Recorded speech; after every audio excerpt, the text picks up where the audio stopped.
It's one tiny word, but what an impact. This word is so useful because we use it with lots of different verbs, and today we're going to find out what it is, why we use it, and I'm going to give you a quick hack that will help you decide whether you're meant to be using the dative form or the accusative form of the reflexive pronouns. Oh, and we'll be introducing some of my favorite reflexive verbs, including, I think, some you may not know. So stick around. Grüß Gott, hallo.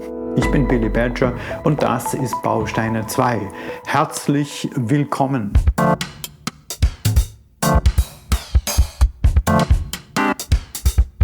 So, sich is just a pronoun, but it's a reflexive pronoun, whatever that means. Well, to understand what we're talking about, I think it helps to understand the difference between subjects and direct objects, which by now you'll probably find quite easy.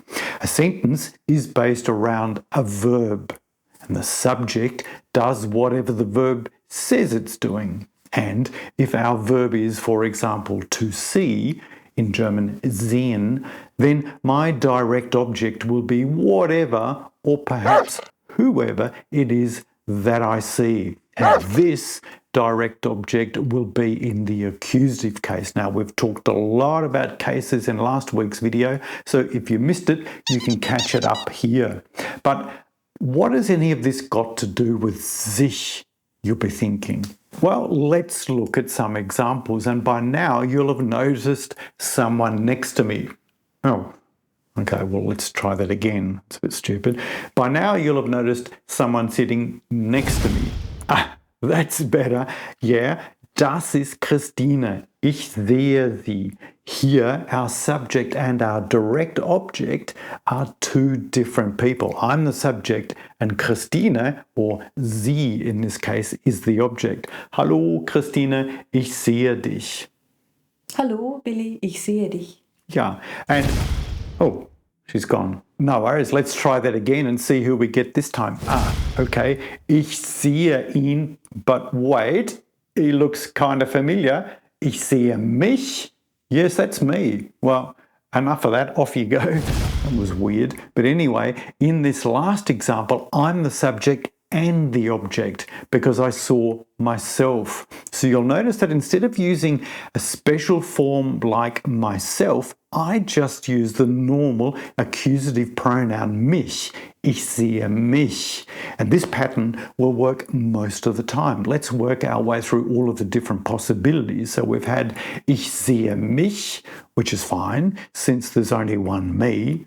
And if I said du siehst dich, I think this is okay too, since it's clear I'm talking about you in both cases. But if we wanted to say he sees himself, then we can't really say sieht ihn, can we? Because this might infer that he sees some other random male person and not necessarily himself. And of course, the same thing happens with anyone in the third person, like sie sieht sie, because the woman could be looking at a different woman, not just herself. Well, this is where the reflexive pronoun sich comes in. And we're going to use it mostly in the third person forms when we're talking about someone or something else, or not about ourselves or to someone else. So while these are our normal accusative pronouns, we'll use sich instead anytime there might be some confusion. So this means for the er, sie and es forms, as well as the plural sie or the they form. Oh, and because the formal you is also a sie, we'll use it there too. But when can we use them? Now, of course, we can use them with any verb that normally has a direct object. We often use them for daily routines, like some of these examples that you're probably already familiar with. But these aren't the interesting ones because there are lots of verbs that are reflexive in German but aren't reflexive in English. And often there seems to be no real reason for it. So let's take a look at our recent trip back to Austria and come up with some useful examples. Now, I've got a long list of them that you can find in this week's PDF, and there are lots of information and exercises in our textbook Bausteine 2. You'll find links to both in the description down below. And I'll encourage you here to think up some of your own examples using these verbs because they can be used in lots of different ways. Okay, so let's start off with an easy one. Sich entscheiden, to decide. Wir haben uns entschieden, nach Österreich zu fliegen. So deciding, as it turns out, is something that we do to ourselves. Let's try another example. Die Tickets konnten wir uns gerade noch leisten. Sie waren sehr teuer. Yeah, very expensive. Now, this is an interesting one that we'll come back to at the end. And if you can see why it's interesting, let me know in the comments below. Okay, another example. Ich habe mich gefreut, als ich wieder in Wien angekommen bin. Wien ist wirklich schön. Hier fühle ich mich wohl. Und ich mich auch. Now, notice with this last one, I'm saying me too. Or actually, me too, since we're using the reflexive verb. So watch out for that one.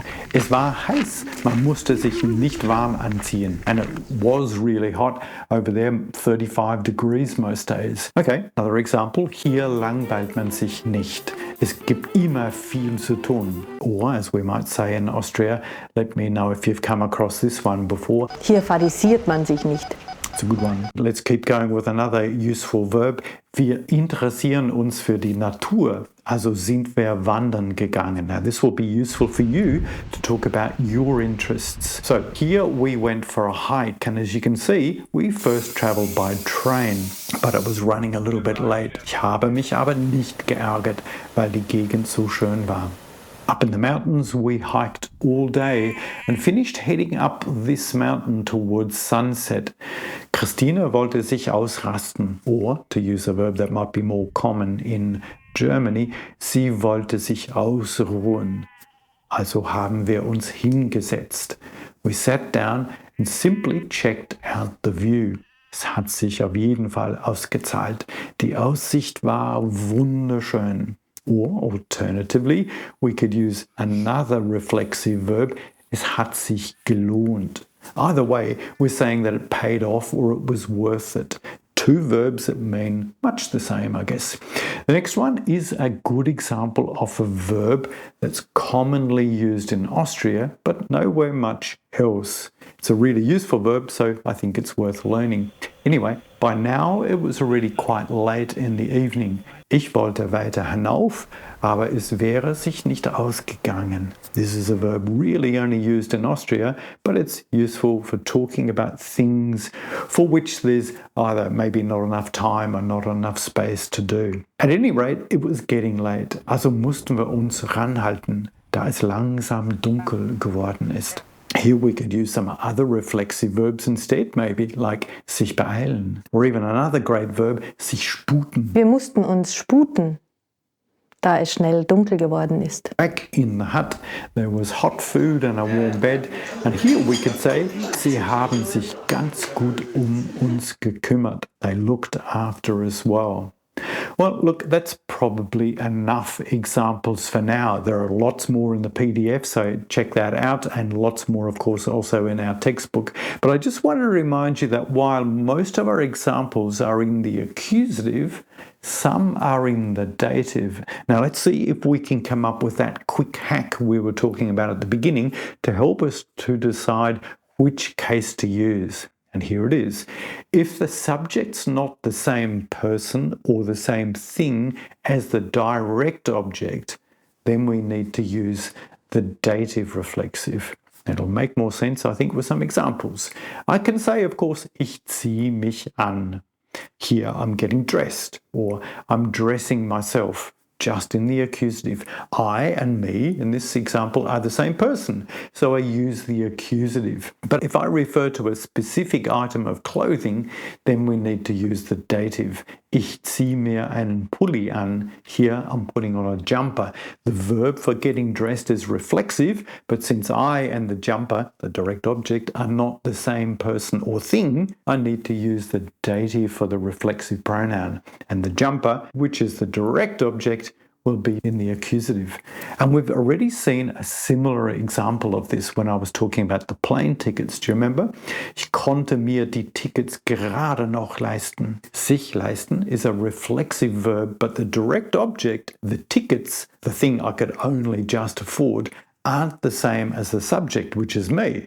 So my reflexive pronoun will be in the dative. This is why it makes sense to say, ich wasche mir die Hände, because I and my hands are not exactly the same thing. In these situations, we need to use the dative reflexive form. The good news is, of course, if you're using sich, if you're talking about other people, then it won't really matter, since we use sich no matter whether it's in the accusative or in the dative. So take a look at our list down here in Bausteine 2 or download it from the link in the description, and you can start thinking of ways you can use some of these verbs yourself. In fact, I encourage you to have a go at writing a sentence in the comments below for us to check out using one of the reflexive verbs that we've just learned. And if you're interested in finding out more about the dative and the accusative, you could watch this video next. Also das war's dann für heute und auch für dieses Video. Danke fürs Zuschauen, auf Wiedersehen und tschüss.